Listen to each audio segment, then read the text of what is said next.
Oremos juntos.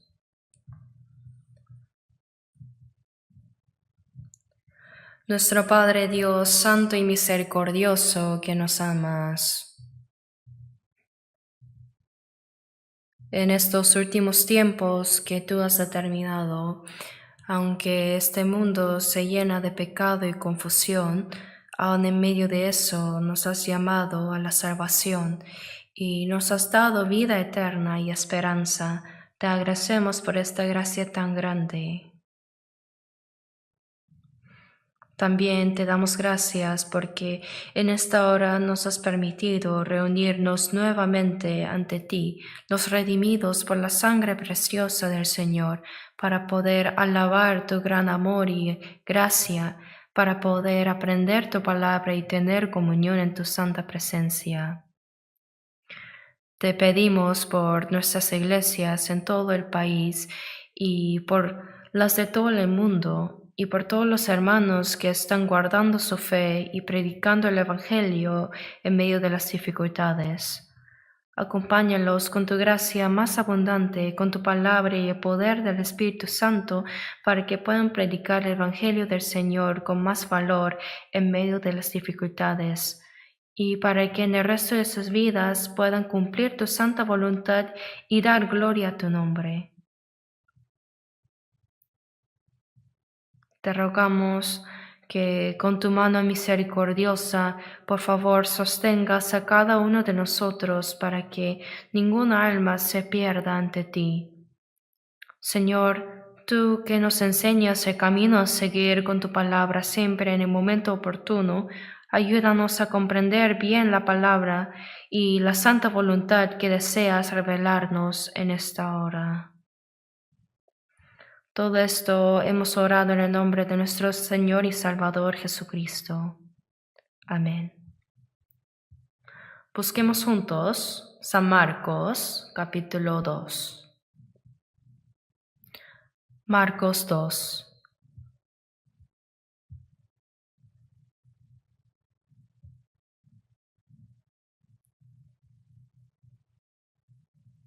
Marcos 2, desde el versículo 1 hasta el 12, leamos.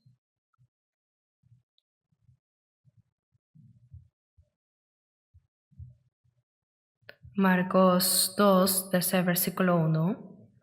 Entró Jesús otra vez en Capernaum después de algunos días, y se oyó que estaba en casa. E inmediatamente se juntaron muchos, de manera que ya no cabían ni aun a la puerta, y les predicaba la palabra. Entonces vinieron a él unos trayendo un paralítico, que era cargado por 4. Y como no podían acercarse a él a causa de la multitud, descubrieron el techo de donde estaba, y haciendo una apertura, bajaron el lecho en que yacía el paralítico. Al ver Jesús la fe de ellos, dijo al paralítico: Hijo, tus pecados te son perdonados. Estaban ahí sentados algunos de los escribas, los cuales cavilaban en sus corazones. ¿Por qué habla éste así? Blasfemias dice. ¿Quién puede perdonar pecados sino solo Dios? Y conociendo luego Jesús en su espíritu que cavilaban de esta manera dentro de sí mismos, les dijo: ¿Por qué caviláis así en vuestros corazones? ¿Qué es más fácil decir al paralítico: tus pecados te son perdonados? ¿O decirle: levántate, toma tu lecho y anda? Pues para que sepáis que el Hijo del Hombre tiene potestad en la tierra para perdonar pecados, dijo al paralítico: a ti te digo, levántate, toma tu lecho y vete a tu casa. Entonces él se levantó enseguida y tomando su lecho salió delante de todos, de manera que todos se asombraron y glorificaron a Dios, diciendo: Nunca hemos visto tal cosa. Hasta aquí.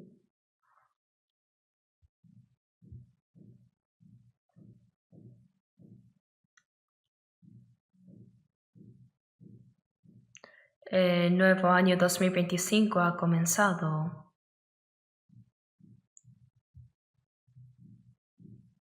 Con el nuevo año vienen nuevos compromisos, decisiones y planes. Pienso que todo ello se debe realizar para el Señor y para el Evangelio.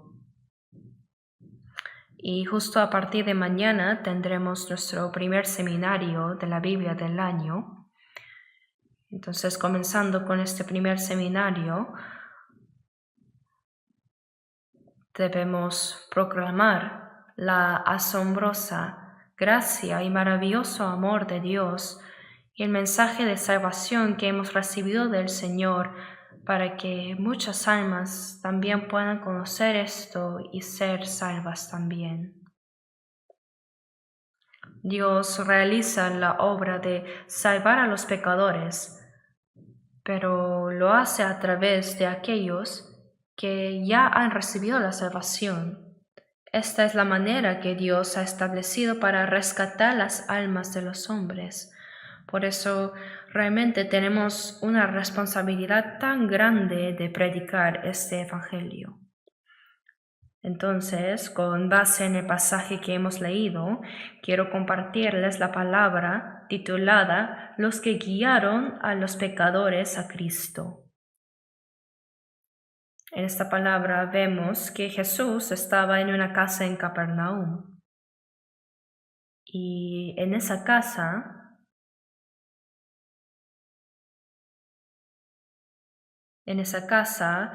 predicó la palabra de Dios. Y en el capítulo 1, se nos dice que Jesús había sanado a muchos enfermos y predicado ya en Capernaum. Por eso dice que Jesús entró otra vez en Capernaum. Significa que luego de haber enseñado y sanado en esa ciudad, pasaron unos días y volvió a Capernaum. Y se encontraba en una casa ahí. Al escuchar esta noticia, muchas personas se reunieron y la casa se llenó tanto que ya no cabía nadie más. Dice que no podían entrar más. En ese lugar, Jesús seguía predicando la palabra a la multitud. Y en ese momento, unas personas le trajeron a un paralítico. 4 hombres llevaban al paralítico en una camilla.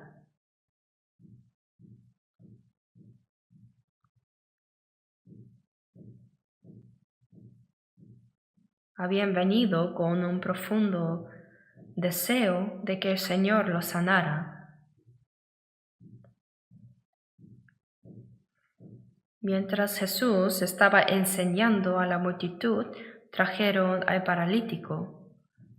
Este paralítico era un hombre que no podía mover ni un solo músculo. Era completamente inmóvil.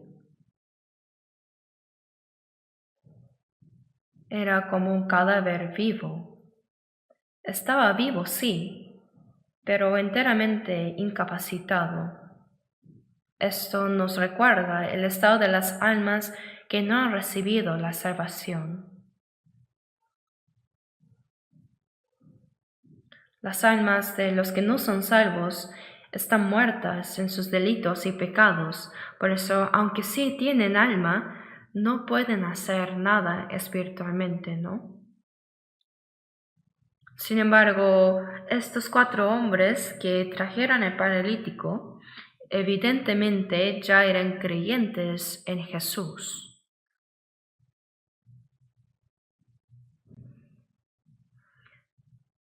Ellos ya habían escuchado la palabra del Señor y habían creído en Él. Por eso tenían la fe en que si traían a este paralítico ante Jesús, ciertamente Él sería sanado.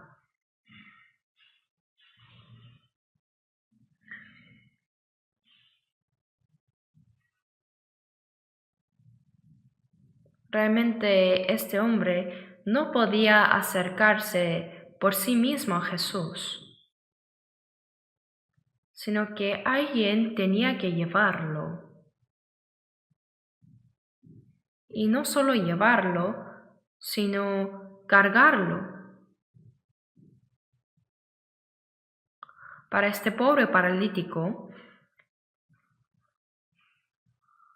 tener amigos o vecinos que ya creían en el Señor, de verdad fue una bendición muy grande. Estos 4 hombres compartían un propósito común juntos, de llevar al paralítico ante Jesús para que él pudiera ser sanado. Tal vez no sepamos cuán lejos estaba el lugar, pero parece que vinieron desde una distancia considerable cargándolo. Fue una tarea muy dura, agotadora y con muchas dificultades. Sin embargo, con un corazón muy determinado y con un deseo sincero de ver al paralítico sanado, lograron llegar hasta la casa donde estaba Jesús. Pero cuando llegaron se encontraron con una multitud tan grande que era imposible entrar. Pero no se rindieron, sino que pensaron en una solución. Y bueno, las casas de los judíos en esa época eran diferentes de las nuestras de ahora. Muchas de ellas tenían escaleras exteriores que llevaban a un techo plano. Y aunque no conocemos los detalles exactos de la estructura de esa casa, dice que subieron al techo y comenzaron a quitar parte de él. En el lugar donde pensaron que estaba Jesús, abrieron el techo. Descubrieron el techo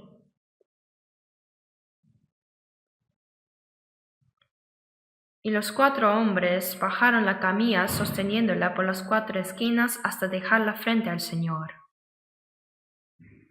Entonces Jesús, al ver la fe de ellos, dijo al paralítico: Hijo, tus pecados te son perdonados. Aquí debemos prestar especial atención.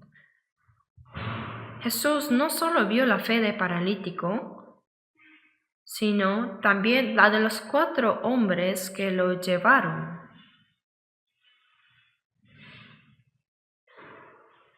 Dice, al ver la fe de ellos. Es decir, Jesús consideró también la fe de los que lo cargaron. Le dijo: Hijo, tus pecados te son perdonados.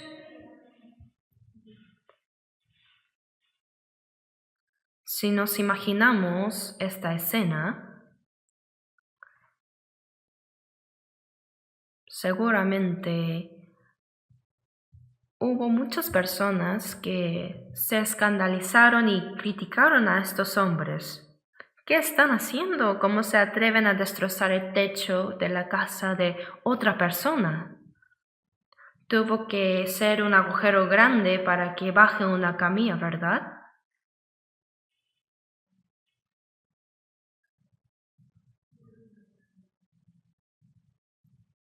Sin embargo, a estos 4 hombres no les importó nada de eso. No les preocupó lo difícil que fue, ni las críticas que pudieron recibir, porque estaban completamente enfocados en un único propósito, que era llevar al paralítico ante Jesús para que fuera sanado.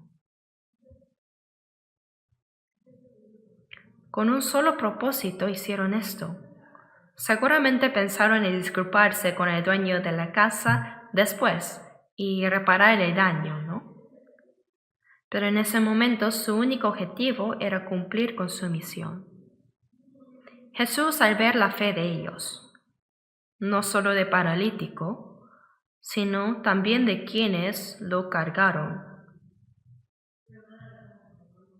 al ver la fe de ellos, dijo: Hijo, tus pecados te son perdonados.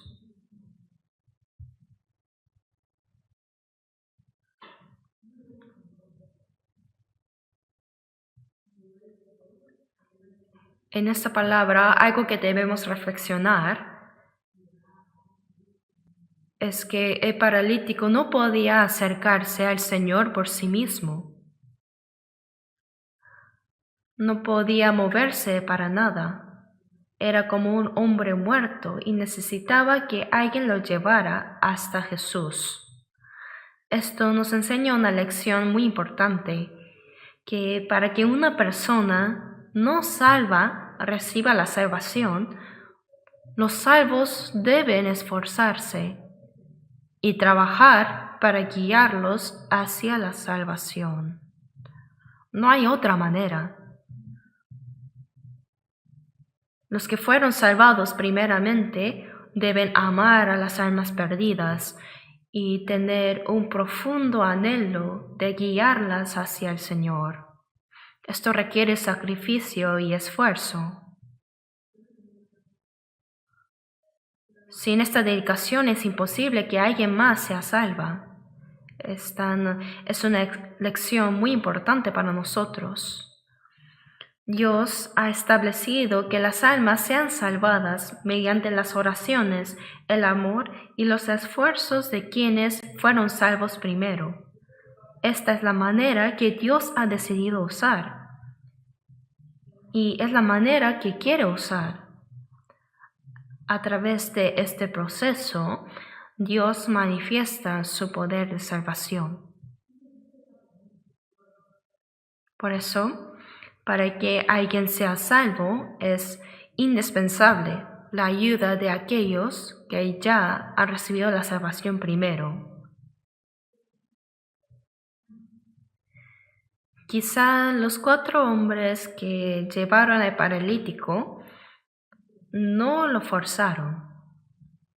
No lo habrán traído sin explicarle nada, sino que antes de actuar seguramente le hablaron sobre quién era Jesús y le explicaron que Él tenía el poder de sanar cualquier enfermedad. Así habrían inculcado la fe en su corazón antes. De esta manera, el paralítico, escuchando a sus amigos, habría sentido en su corazón un profundo deseo de ser sanado y una esperanza de que Jesús realmente podía sanarlo. Para que un alma reciba la salvación, primero debe surgir en ella un deseo sincero de ser salvado. Pero esto no ocurre automáticamente, sino que sucede cuando los salvos comparten la palabra de Dios. En Romanos 10, 14 a 15 dice: ¿Cómo pues invocarán a aquel en el cual no han creído? ¿Y cómo creerán en aquel de quien no han oído? ¿Y cómo irán sin haber quien les predique? Jesús ya completó la obra de la eterna redención en la cruz. Pero si no hay alguien que predique este mensaje, nadie podrá creer ni ser salvo. Por eso dice: ¿y cómo creerán en aquel de quien no han oído? ¿Y cómo irán sin haber quien les predique? Además, a los salvos Jesús les dijo: como me envió el Padre, así también yo os envío. Antes de ser salvos, nacimos en esta tierra para recibir la salvación. Y gracias a la ayuda de los que fueron salvos antes que nosotros, llegamos a entender la gracia de Dios y ser salvos. Y ahora nuestra responsabilidad como personas salvas es compartir esta verdad con otros. Esta es la mayor misión que el Señor nos ha dado. Por eso, salvar a otras almas a través de los salvos es la manera que Dios ha establecido para rescatar a los pecadores. Entonces, para que alguien reciba la salvación, es imprescindible el esfuerzo y la dedicación de los salvos. El hecho importante y claro aquí es que sin la ayuda de los cristianos ya salvados, otras personas no podrán ser salvas. Vamos a leer un momento Filipenses 1, Filipenses capítulo 1. Filipenses 1, versículo 5, versículos 5 y 6, leamos juntos. Por vuestra comunión en el Evangelio desde el primer día hasta ahora, estando persuadido de esto, que el que comenzó en vosotros la buena obra, la perfeccionará hasta el día de Jesucristo. Desde el primer día hasta ahora. Este primer día se refiere al día en que fuimos salvos.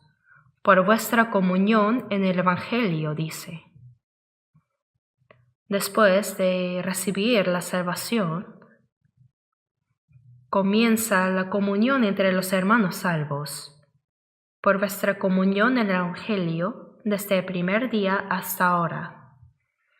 El apóstol Pablo, al llegar a Filipos, como dice en Hechos 16, predicó el Evangelio. Y la primera persona en recibir la salvación fue Lidia, una vendedora de púrpura. Cuando ella fue salva, abrió su casa para poder recibir al apóstol y a los hermanos que lo acompañaban. Y ella dijo: si habéis buscado que yo sea fiel al Señor, entrad en mi casa y posad. Así, desde la casa de Lidia, Pablo y otros comenzaron a predicar en la ciudad de Filipos. La iglesia de Filipos comenzó en la casa de Lidia.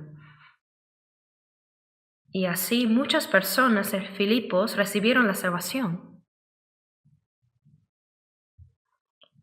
Aún después de que el apóstol Pablo dejó Filipos, los hermanos de esa ciudad continuaron en comunión con él.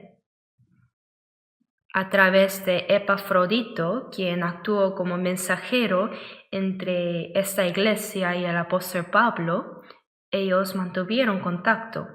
Epafrodito llevó noticias sobre la evangelización de Pablo y al mismo tiempo los hermanos de Filipos apoyaron el ministerio de Pablo cuando él incluso estaba encarcelado en Roma. Pero no solo hay comunión entre el que predica el Evangelio y quien lo recibe, sino también entre los mismos hermanos salvos. Esta es la comunión y es una relación de compañerismo que surge después de ser salvos. Dice: por vuestra comunión en el Evangelio desde el primer día hasta ahora. Esta es la carta que Pablo escribió a los hermanos de Filipos. Y el que comenzó en vosotros la buena obra. Esto se refiere que el Señor comienza su buena obra en los salvos renacidos que están en la comunión. El que comenzó en vosotros la buena obra la perfeccionará hasta el día de Jesucristo. ¿Qué significa esa buena obra? No solo se refiere a las obras moralmente buenas, sino que la mayor buena obra que Dios estableció es la salvación de las almas. En Hechos 10, versículo 38 dice: cómo Dios ungió con el Espíritu Santo y con poder a Jesús de Nazaret, y cómo éste anduvo haciendo bienes y sanando a todos los oprimidos por el diablo, porque Dios estaba con él. Jesús, lleno del Espíritu Santo, anduvo por toda la tierra de Israel haciendo el bien. La mayor buena obra fue liberar las almas oprimidas por el diablo y salvarlas. Así que, como dice la Biblia, el que comenzó en vosotros la buena obra. Después de ser salvos, los salvos renacidos tienen comunión y dentro de esa comunión el Señor comienza su buena obra, y esta obra consiste en la salvación de otras almas. Dios realiza la obra de salvación a través de los salvos renacidos, es decir, a través de la iglesia. Leamos ahora, antes de Filipenses, está Efesios 3:20. Efesios 3:20. Leamos juntos. Y aquel que es poderoso para hacer todas las cosas mucho más abundantemente de lo que pedimos o entendemos, según el poder que actúa en nosotros. En nosotros se refiere a los salvos renacidos, el poder que actúa en nosotros. Es decir, que Dios actúa a través de los salvos renacidos. Así como la cabeza piensa, planea y desea hacer algo a través de su cuerpo, el Señor como cabeza realiza sus obras a través de la iglesia que es su cuerpo. Por eso el poder que actúa en nosotros y el que comenzó en vosotros la buena obra, el Señor comienza su buena obra en los santos renacidos, según el poder que actúa en nosotros y que puede hacer mucho más abundante de lo que pedimos o entendemos. Le pedimos muchas cosas al Señor, ¿verdad? Pero lo que los salvos renacidos anhelan y piden más es la salvación de los que todavía no son salvos, como nuestros familiares, amigos y vecinos. Todos aquellos que aún no conocen a Cristo, con un corazón muy anheloso, oramos, trabajamos y nos esforzamos por predicar el Evangelio a los que aún no han recibido esta salvación. El Señor es poderoso para hacer todas estas cosas. El Señor realiza su obra a través de nosotros los salvos. Pero si los salvos no tienen este deseo, ni oran por los demás, no predican, ni se esfuerzan, entonces nadie más será salvo. Es porque a través de los salvos renacidos, Dios hace su obra de salvar a otros. Sin embargo, muchas personas piensan que predicar, es decir, guiar a alguien a Cristo, significa simplemente traerlo al templo. Pero no es así, ¿verdad? Hay muchas personas que, aunque asisten al templo toda su vida, no reciben la salvación. No hay que solo traerlos a la iglesia, sino también ayudarlas a escuchar la palabra que puede salvarlas. Debemos ayudarlas a escuchar ese mensaje de salvación.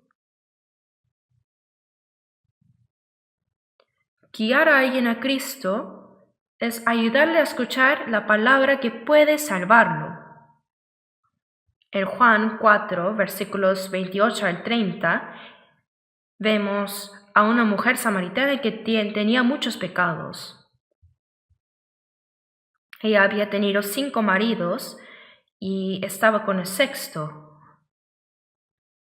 Era una mujer con problemas, ¿cierto? Sin embargo, esta mujer pecadora también esperaba la venida de Cristo. En el pozo de Samaria, ella se encontró con Jesús. Y Jesús sabía de inmediato cuántos pecados tenía esa mujer. Entonces comenzó a experimentar una sed, no tanto física, sino una sed de salvar a esa pecadora. Por eso, mientras hablaba con ella, el Señor le dijo: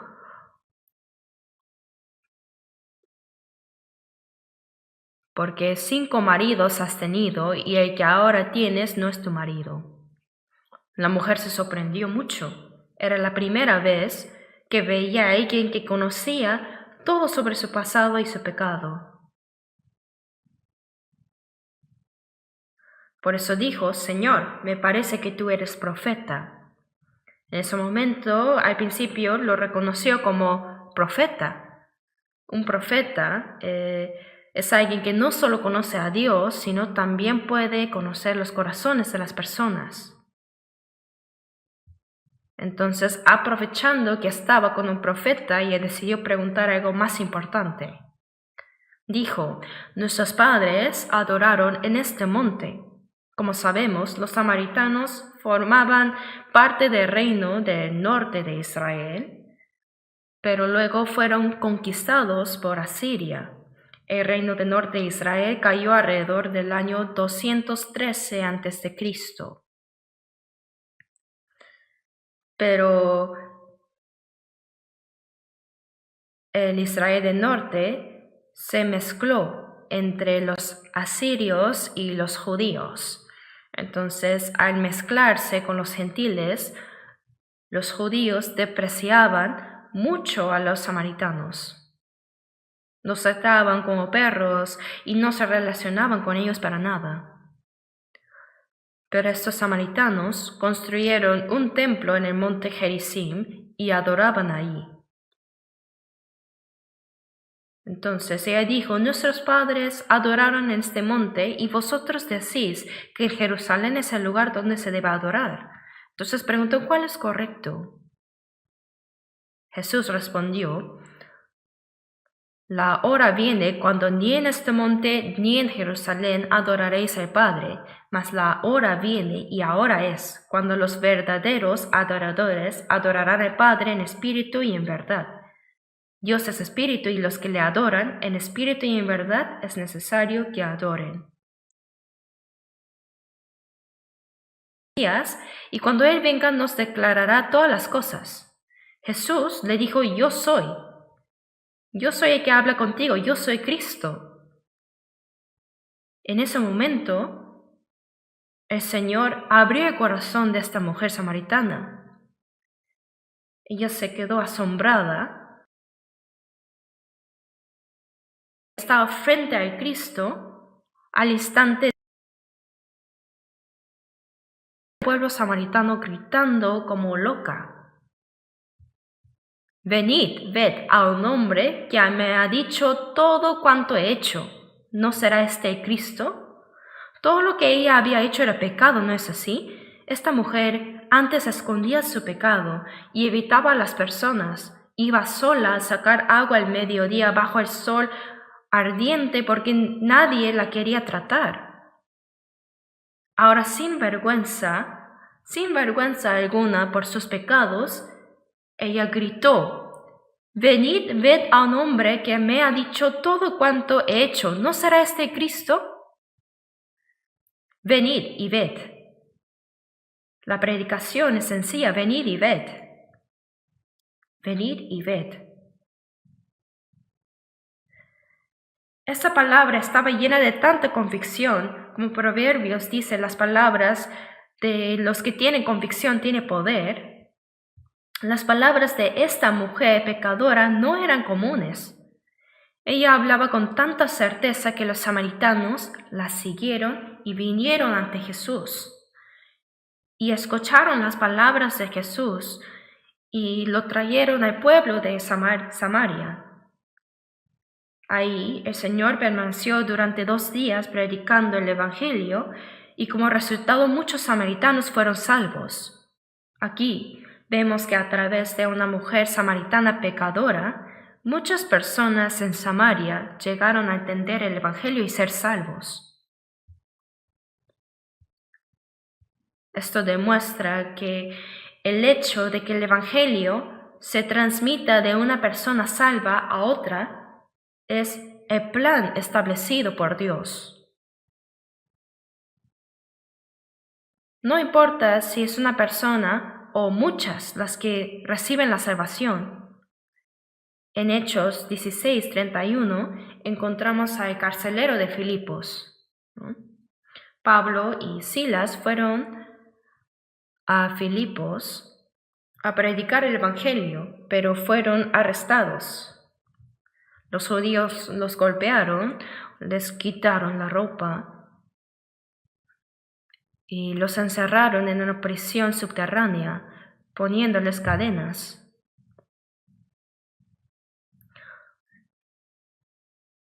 Y los carceleros vigilaban las puertas de la prisión. A medianoche, Pablo y Silas estaban orando y cantando himnos a Dios. Aunque sus cuerpos estaban heridos, sangrando y sufriendo,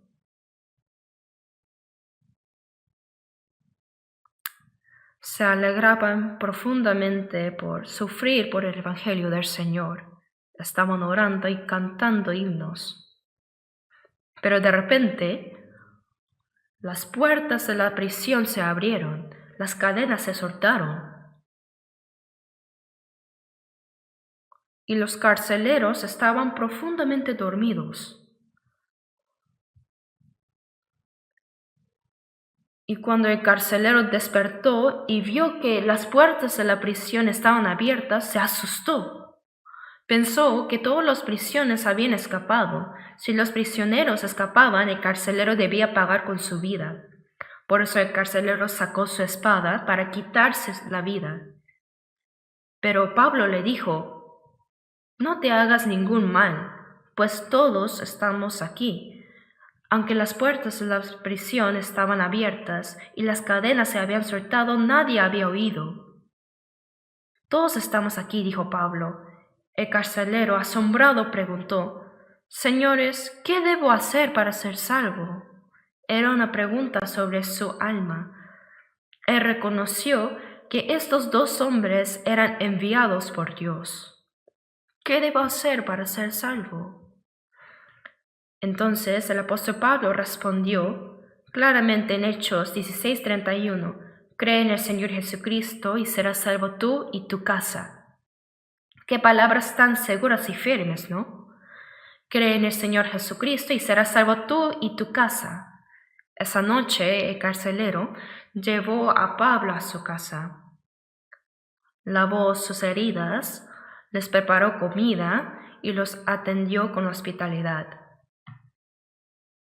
Y todos en su casa escucharon la palabra de Dios y, como dice Hechos 16:34, y se regocijó con toda su casa de haber creído en Dios.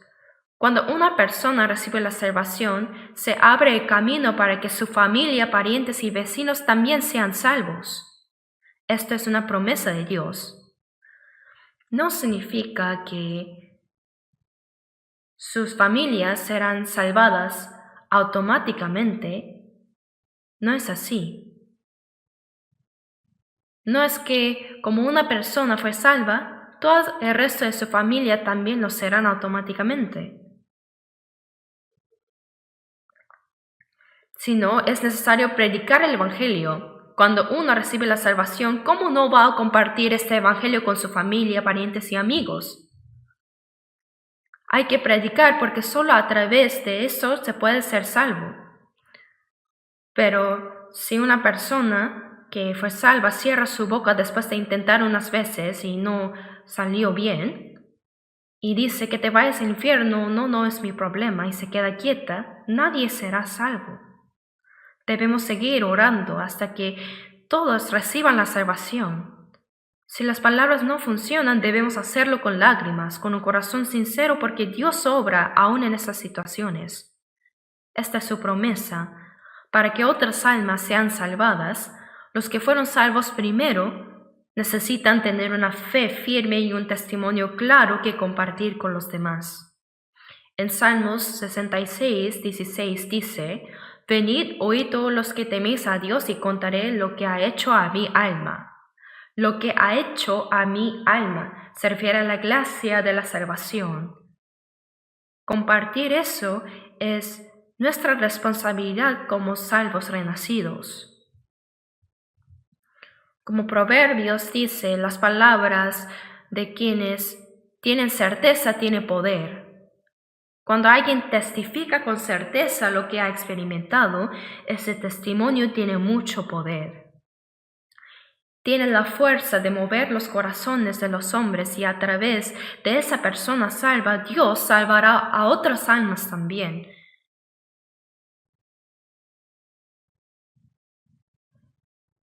Esta es la manera que Dios utiliza para traer salvación. Por eso, los salvos no deben escatimar sus esfuerzos ni sacrificios en esta obra. Si los salvos no oran por la salvación de otros, ni tienen un corazón sincero para salvarlas, ni tienen deseo de predicar, y realmente no hacen nada, entonces simplemente nadie será salvo. Ahora, leamos Proverbios 24.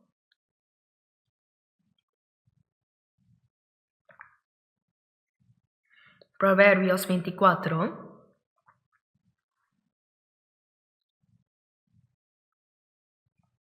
Proverbios 24, versículos 11 y 12. Versículos 11 y 12. Libra a los que son llevados a la muerte, salva a los que están en peligro de muerte. Porque si dijeres, ciertamente no lo supimos, ¿acaso no lo entera el que pesa los corazones? El que mira por tu alma, él lo conocerá, y dará al hombre según sus obras.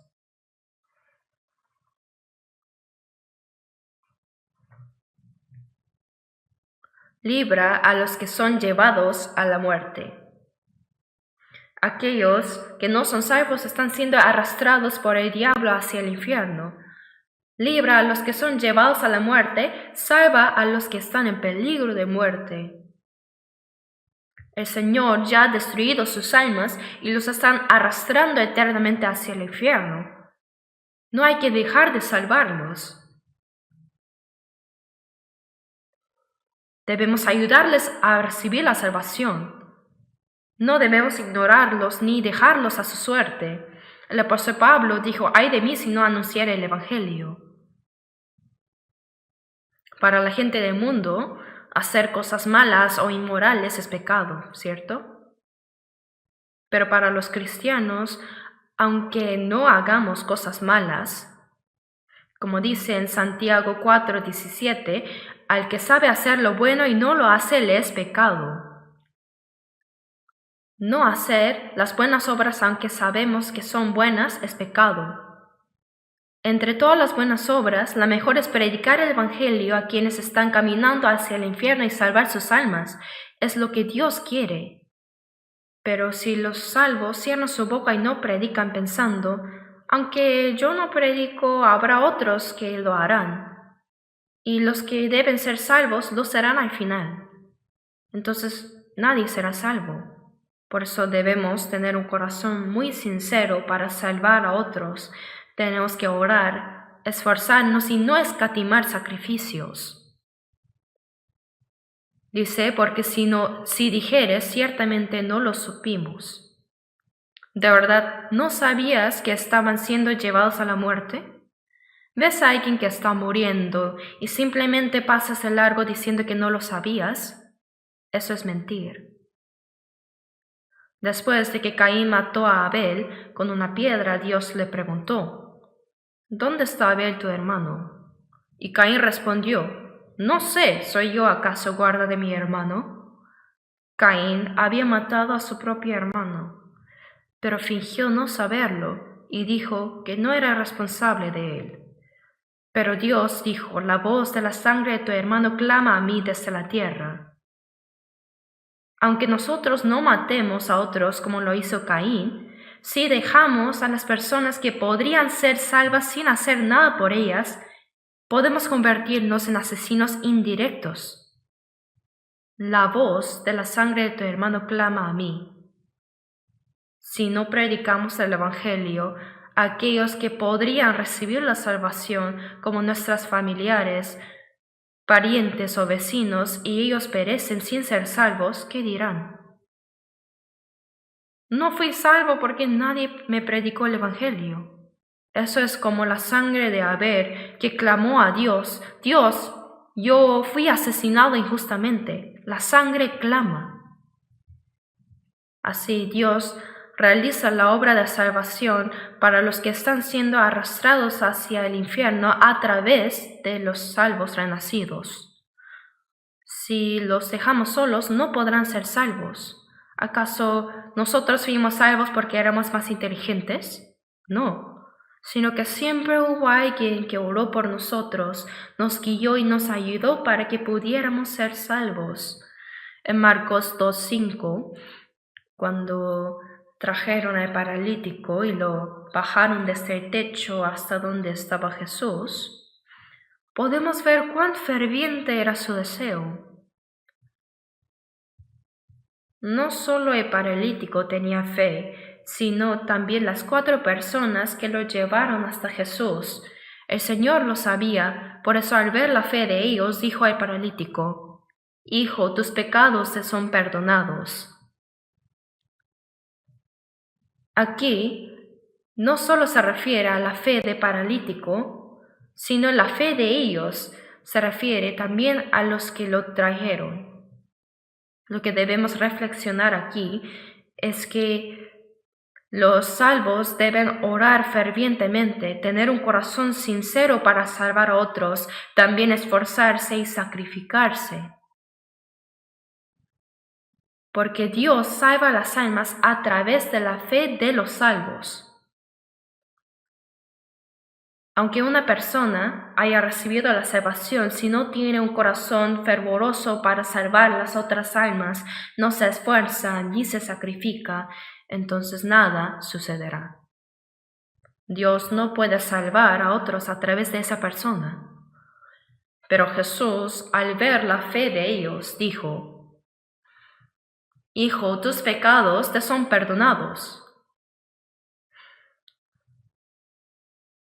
¿Qué buscaba este paralítico al venir delante del Señor con tanto anhelo? En realidad, él quería ser sanado de su enfermedad. Vino a Jesús con el deseo de ser sanado físicamente. Pero, en lugar de decirle que se levantara y caminara, Jesús le dijo: tus pecados te son perdonados. Muchas personas así buscan al Señor, pero algunas lo hacen por razones equivocadas. Siguen a Jesús porque vieron señales, como cuando multiplicó los panes para alimentarlos, y otros lo buscan para ser sanados de enfermedades. Pero Jesús no vino simplemente para sanar nuestras enfermedades físicas ni para resolver los problemas materiales, sino que Él vino a este mundo para salvar las almas que están muertas en pecados y transgresiones. En Juan 5:21 Jesús dijo: porque como el Padre levanta a los muertos y les da vida, así también el Hijo a los que quiere da vida. Esto se refiere a dar vida a los muertos, a las almas que están espiritualmente muertas.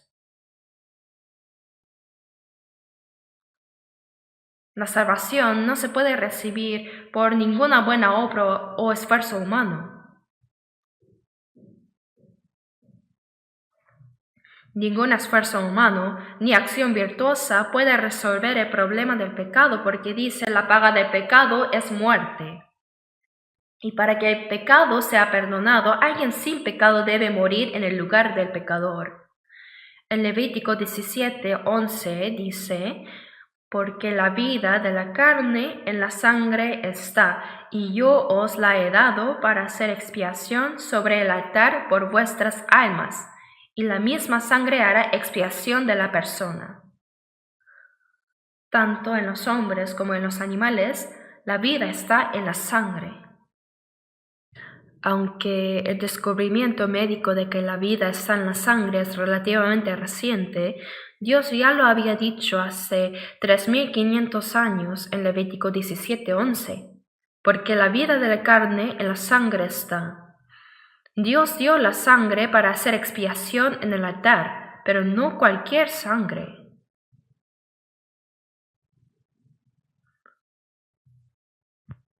Aunque el descubrimiento médico de que la vida está en la sangre es relativamente reciente, Dios ya lo había dicho hace 3500 años en Levítico 17:11, porque la vida de la carne en la sangre está, y yo os la he dado para hacer expiación sobre el altar por vuestras almas.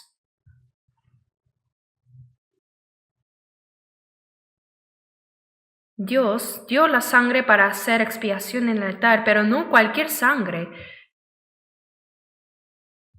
No la sangre de cabras ni de becerros, sino la preciosa sangre del único Hijo de Dios. 1 de Pedro 1, 18 al 19 dice, sabiendo que fuisteis rescatados de vuestra vana manera de vivir, la cual recibisteis de vuestros padres, no con cosas corruptibles, como oro o plata, sino con la sangre preciosa de Cristo, como de un cordero, sin mancha y sin contaminación. Para que el pecado sea perdonado, el Hijo unigénito de Dios, que no tiene pecado, tuvo que morir y derramar su sangre. Esto es la manera que estableció Dios.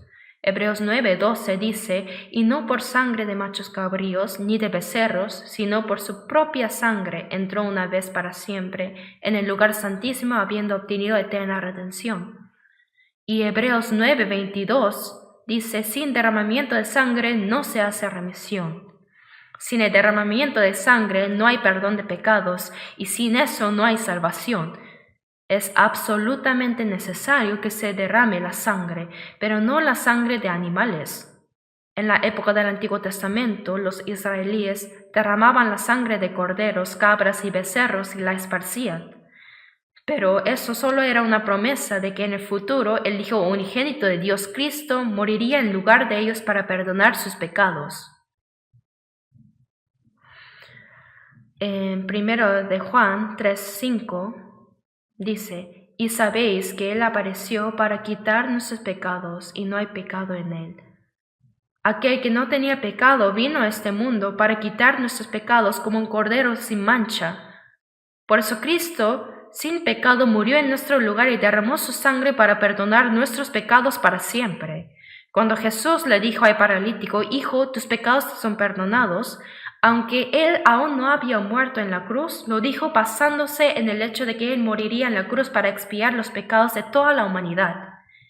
En Isaías 44, versículo 22, escrito hace 700 años antes de su venida, este profeta dijo, yo deshice como una nube tus rebeliones y como niebla tus pecados, vuélvete a mí porque yo te redimí. Aunque fue escrito hace 700 años antes de Jesús, Isaías profetizó que el Señor vendría para expiar los pecados de la humanidad. Yo deshice tus pecados como una nube, el pecado que nos separaba de Dios. Esa nube pesada fue quitada. Yo deshice también, dice, como niebla tus pecados. Fueron borrados completamente por la sangre de Jesús, por eso vuélvete a mí. Cuando Jesús le dijo al paralítico, Hijo, tus pecados te son perdonados, lo hizo sobre la base de que Él moriría en su lugar y derramaría su sangre para perdonarlo. En Efesios 1:7 dice, en quien tenemos redención por su sangre, el perdón de pecados según las riquezas de su gracia. El perdón de pecados según las riquezas de su gracia. Por la abundante gracia de Dios hemos sido redimidos por su sangre. La redención significa ser rescatados y comprados a un precio, y el perdón de pecados y la salvación son palabras equivalentes.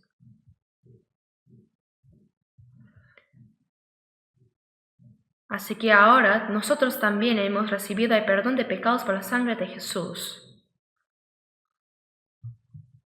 Ahora volvamos una vez más a Marcos 2. Marcos 2, versículo 5. Al ver la fe de ellos, dijo al paralítico, Hijo, tus pecados te son perdonados. Estaban ahí sentados algunos de los escribas, los cuales cavilaban en sus corazones. ¿Por qué habla este así? Blasfemias dice. ¿Quién puede perdonar pecados sino solo Dios? Y conociendo luego Jesús en su espíritu que cavilaban de esta manera dentro de sí mismos, les dijo, ¿por qué caviláis así en vuestros corazones? Cuando Jesús dijo, tus pecados te son perdonados, los escribas, los legalistas que estaban ahí, pensaron en su interior sin decirlo en voz alta. ¿por qué este hombre habla así? Es un blasfema. ¿Quién puede perdonar pecados sino solo Dios? Es decir, lo acusaban de hacerse pasar por Dios. Pero Jesús conoce sus pensamientos internos. Sabiendo que los escribas lo estaban juzgando así en sus pensamientos, el Señor les dijo: ¿por qué caviláis así en vuestros corazones? Estas personas todavía no sabían quién era Jesús.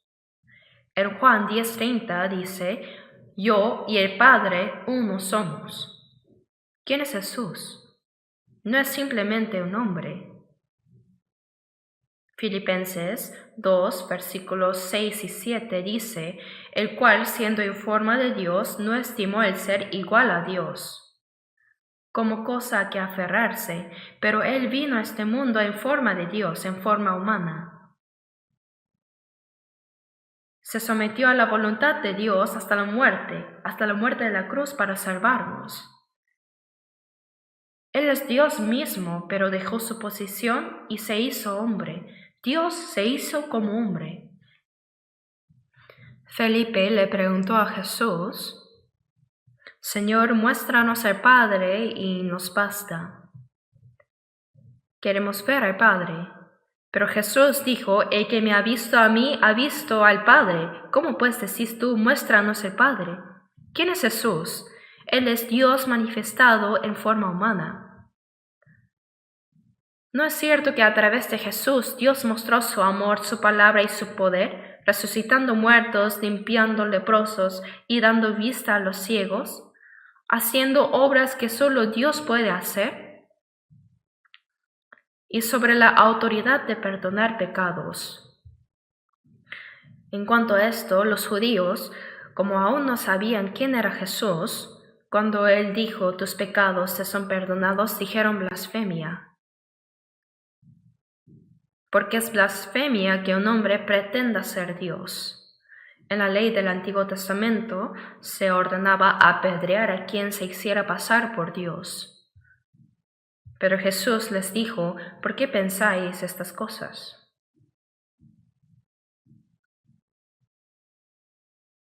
Y dijo que es más fácil decir al paralítico: tus pecados te son perdonados, o decirle: levántate, toma tu lecho y anda.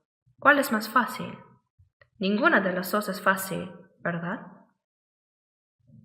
Tus pecados te son perdonados es algo que solo Dios puede decir, y toma tu lecho y anda no puede hacerse sin el poder de Dios. Así que ambas son palabras difíciles. Pero tus palabras te son perdonados. Esta palabra es algo que no se puede ver inmediatamente, ¿no? Por eso podrían pensar que es más fácil decirlo, pero para la gente decir: levántate, toma tu lecho y anda sería más difícil. Al fin y al cabo, los dos son difíciles.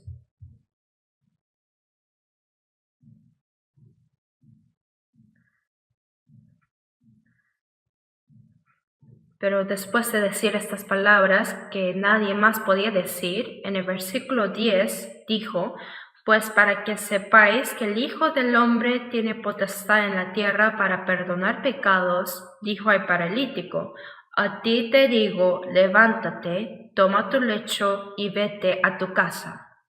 Entonces él se levantó enseguida y tomando su lecho salió delante de todos, de manera que todos se asombraron y glorificaron a Dios diciendo: nunca hemos visto tal cosa.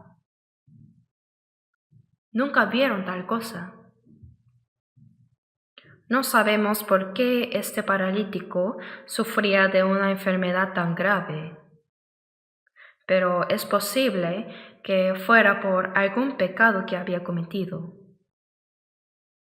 Todo sufrimiento y aflicción que viene sobre los hombres es consecuencia del pecado. En Santiago 5 dice, ¿está alguno enfermo entre vosotros? Llame a los ancianos de la iglesia y oren por él. Confiesen sus pecados y oren los unos por los otros. Como hay enfermedades y diversos sufrimientos que pasan por el pecado, lo más importante es recibir primero el perdón de pecados. Por eso dice, confesaos vuestras ofensas unos a otros y orad unos por otros para que seáis sanados. Así dice. Por eso Dios perdona los pecados y después sana las enfermedades físicas. Esta es la obra de Dios. Jesús no vino solo a resolver problemas físicos, sino a salvar las almas de los hombres. Como el Cordero de la expiación, Él murió para cumplir la expiación de los pecados de la humanidad. Juan 5, 27 dice, y también le dio autoridad de hacer juicio, por tanto es el Hijo del Hombre. Jesús recibió la autoridad para perdonar pecados y salvar, y al mismo tiempo recibió la autoridad para juzgar. Él es el Señor de la vida y también el Señor del juicio. Tenemos dos opciones: o reconocemos ahora la gracia de Dios y recibimos la salvación, o luego enfrentamos el juicio. El Señor también es quien juzga. Por eso Juan 3:18 dice, el que cree en Él no es condenado, pero el que no cree ya ha sido condenado porque no ha creído en el nombre del unigénito Hijo de Dios. ¿Qué es lo que cree el creyente? Cree que Jesús murió en nuestro lugar, recibió el juicio y expió nuestros pecados. Quien cree esto ya no necesita ser juzgado porque el Señor lo recibió en nuestro lugar. Pero el que no cree esto ya ha sido condenado porque no ha creído, dice.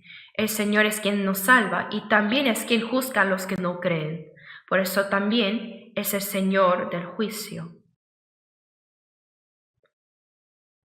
Veamos brevemente Juan 20, San Juan capítulo 20.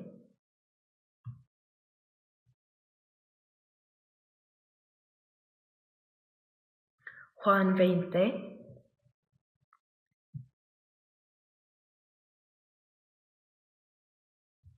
Versículos 20 al 23.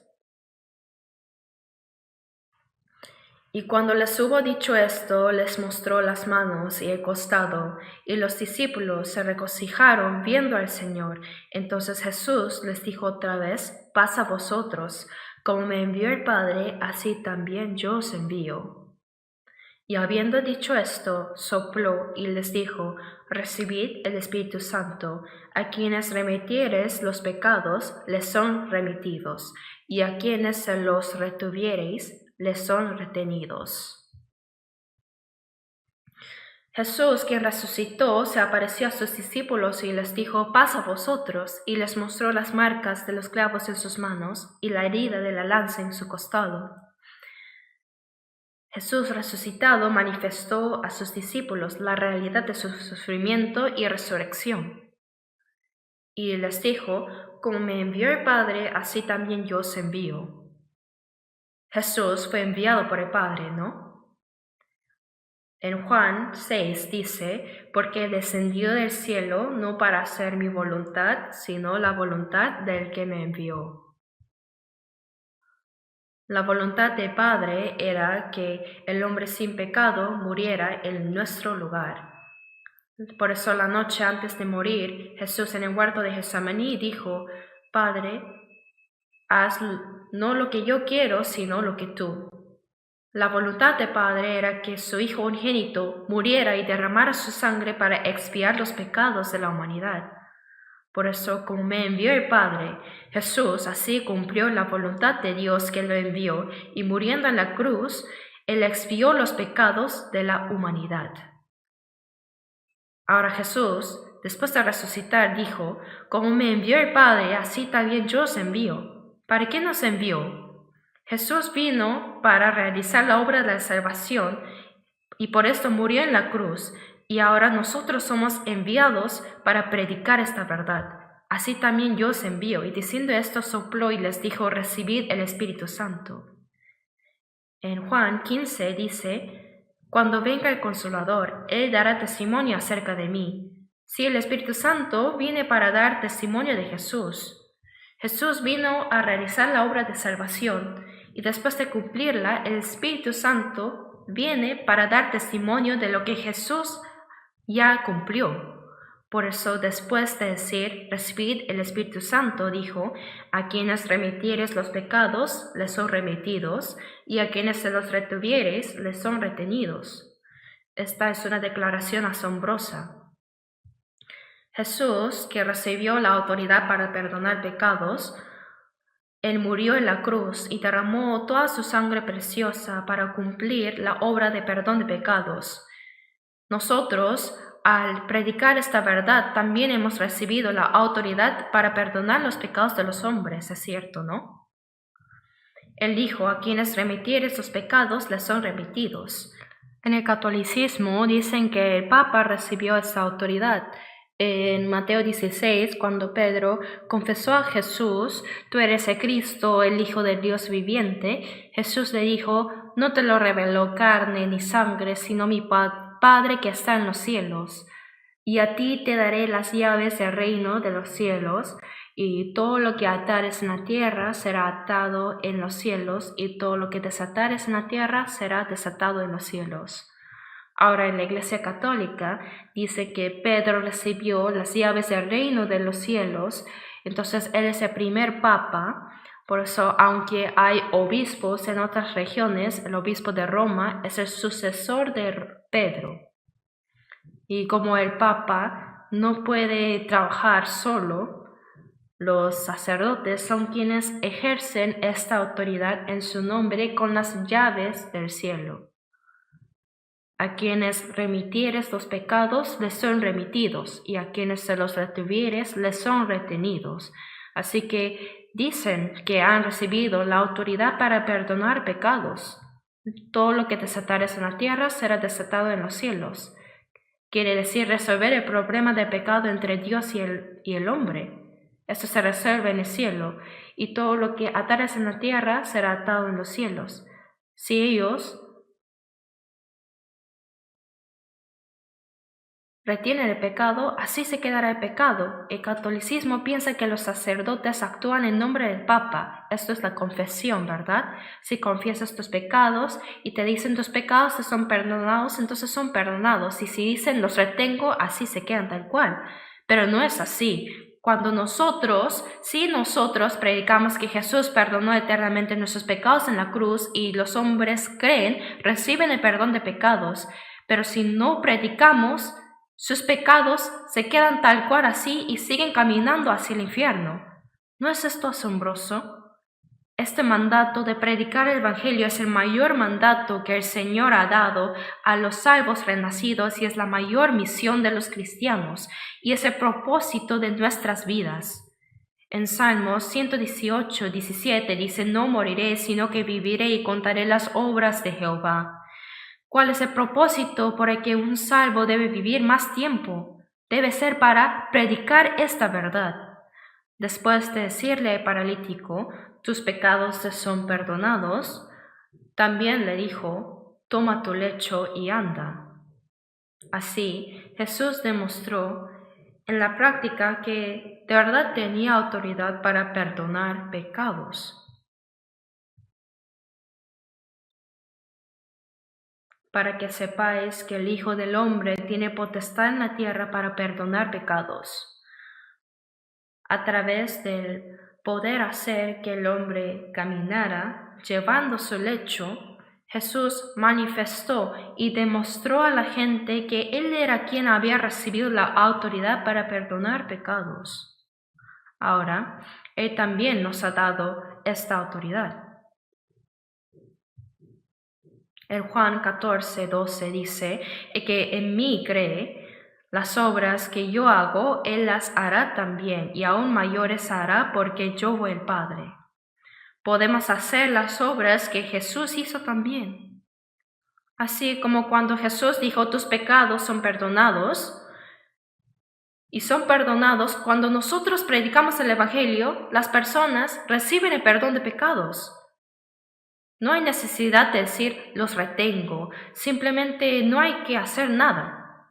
Si los dejamos solos, naturalmente ellos irán al infierno, pero ¿estaría bien así? Con la boca cerrada. Uno debe decir las palabras que puede decir, ¿verdad? Así también lo dice Salmos 66, 16. Contaré lo que ha hecho Dios a mi alma. Como la mujer samaritana que dijo, venid, ved a un hombre que me ha dicho todo cuanto he hecho. No hablamos de lo que hemos hecho nosotros, sino de lo que Dios ha hecho por nosotros. Cuando los discípulos de Jesús lo encontraron por primera vez, Andrés le dijo a Pedro y a otros discípulos, venid y ved, ¿no será este Cristo? Venid y ved. Podemos predicar de manera sencilla. Como dice, contaré lo que ha hecho a mi alma. Si lo decimos con certeza, como dice, las palabras de un testigo con certeza tienen poder. Las palabras con certeza mueven el corazón de los hombres. Los no creyentes nos observan. Cuando decimos, somos salvos, hemos renacido, tenemos esperanza en los cielos, ellos observan atentamente cuán verdaderas son estas palabras. Observan cómo viven los salvos. Y viendo cómo hablan y actúan los salvos, se dan cuenta, lo que ellos creen realmente es verdad. Lo que ellos predican es la verdad. Pero por más que hablemos del Evangelio bien, si nuestras palabras y acciones están mal, dirán, también saben mentir bien, y así no creerán. Cuando Jesús dijo al paralítico, toma tu lecho y anda, al levantarse y actuar como una persona salva, recién las personas pudieron creer que el Señor le había perdonado sus pecados y le había salvado. Por eso dicen que cuando esa persona se levantó y caminó, creyeron recién que las palabras de Jesús eran verdad.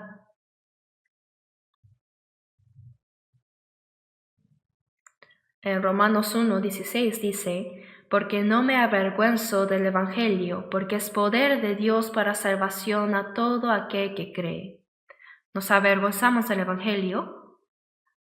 ¿Acaso hay algo más asombroso que el Evangelio? Un alma destinada al infierno recibe la salvación cuando comprende y cree en la gracia de Dios, pero ¿hay algo más asombroso que eso? ¿Cómo podríamos no predicarlo? En Ezequiel 2:5 dice, escuchen o dejen de escuchar. Esa persona no escuchará aunque le predique, esto es prejuzgar. ¿Lo han intentado de verdad? ¿Cuánto lo han intentado? Hay que perseverar hasta el final.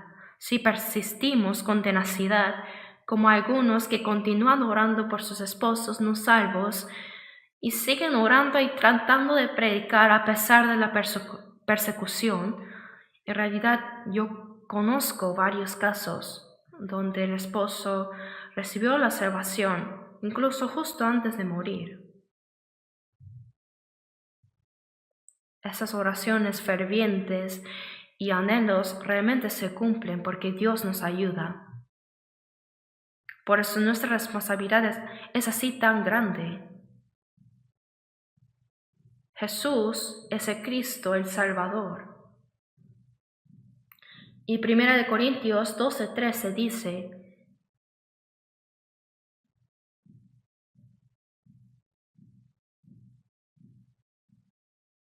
dice que también las personas salvas son otro Cristo. Porque por un solo espíritu fuimos todos bautizados en un cuerpo. Como seguimos al mismo espíritu, también hacemos lo que el Señor hizo. Por eso, somos pequeños Cristos, cristianos, pequeños Cristos. Predicar es un privilegio que el Señor nos dio para salvar las almas en este mundo. Si escondemos este privilegio y no predicamos, si no predicamos este evangelio, Pablo dijo, ¡ay de nosotros!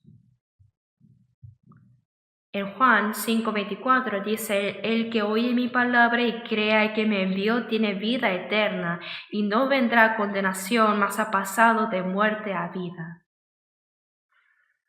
Cuando predicamos la palabra del Señor, el que cree y oye la palabra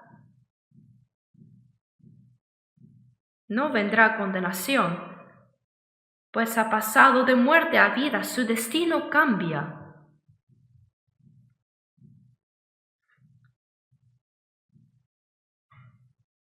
Y cuando Jesús le dijo al paralítico que se levantara y caminara, y él tomó su lecho y caminó de verdad, toda la gente se asustó diciendo, nunca hemos visto cosa semejante.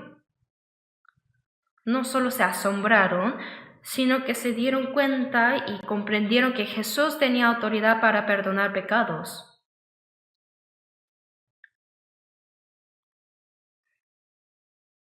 No debemos guardar solo para nosotros mismos esta maravillosa salvación que el Señor nos ha dado, sino que debemos predicarla, debemos compartirla, orar. Y como los 4 hombres que llevaron al paralítico ante Jesús,